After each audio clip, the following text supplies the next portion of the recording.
And it's time to check in with the mayor of St. Catharines to see how the city is doing. Walter Sendzik, good morning. Good to see you. Good to see you again, Bob. Last time we talked, actually, with that evening, you were doing your State of the City. Big salute to business and a lot of heroes during this pandemic.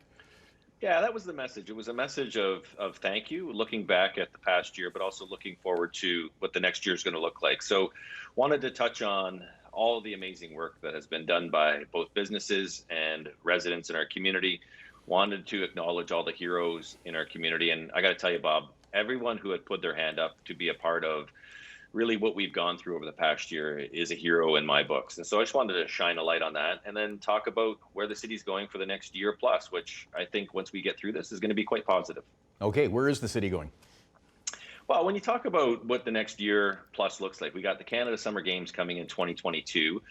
Beyond that, we have the World Rowing Championships, the largest World Rowing Championships that will be held in the country. That's in 2024. In addition to that, Bob, what you're seeing is an explosive growth of development in our community, from condos and apartments to businesses expanding in the manufacturing sector. So we're really in a strong spot to recover quickly. We just can't leave anything behind, or any group or any people behind. And so we have to address the social issues, but at the same time, really recharge our economy based on what we're seeing as some of the bright spots in St. Catharines. Yeah, you mentioned Canada Summer Games, so how are the preps?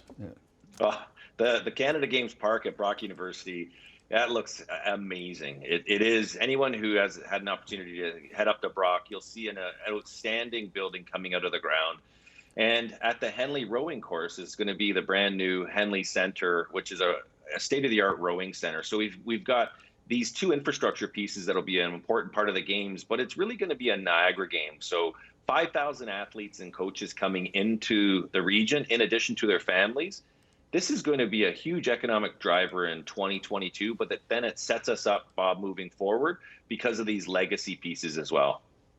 On a smaller scale, construction for an upgraded Happy Rolf's is about to get underway. Important for families. It is. The Rotary Club of St. Catharines has made a significant donation so that we can rebuild the playground structures at Happy Rolf's, which is a destination in the summertime. People get to go and see the farm animals that we have there. But in addition to that, really spend some quality time with your family. And so we wanted to make sure that the playground is a completely accessible playground. And that's what Rotary is really focused on, is making sure that when it's investing in communities, that it's doing so for the entire community. So this is going to be a completely accessible playground. Looking forward to when it is open, because as we've seen through COVID, parks are an important part of the health of our community. Yeah, and to that end, city summer programs, any changes or anything we need to know?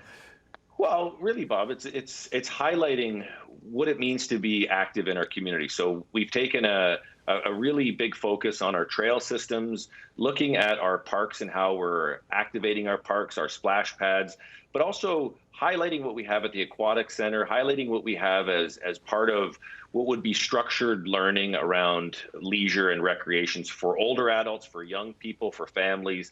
But really, again, Bob, it's showcasing the investments that have been made by our city to ensure that people have an opportunity to get out and be active where it doesn't have to hit your pocketbook as well. What's it going to look like downtown this summer? Plans with patios and sidewalks? I love the question, because yesterday was such a beautiful day, and I started getting messages about patios, and I was like, whoa, put on the brakes. No St. Patrick's Day patios. But what we're going to hope for in the summertime is we want to see downtown St. Catharines be activated. We want to see a pedestrian space so that people can walk around on St. Paul Street. So we're looking forward to seeing James and St. Paul Street as places of activation. So road closures, activations with our arts community, and allow the restaurants and the retailers to come out onto the street more often, which gives that people an opportunity to walk more and to ride their bikes rather than being in a car and driving around and looking for a parking spot. It's about building those public spaces. And what we're looking at is building on last year's, what I thought was a very successful reimagining of St. Paul Street, and making that more entertaining and at the same time safe for people. Okay, well, we're looking forward to summer and the pandemic getting in the rearview mirror, but we appreciate your weekly updates. Thanks, Bob. Appreciate you. Take care of yourself. You too.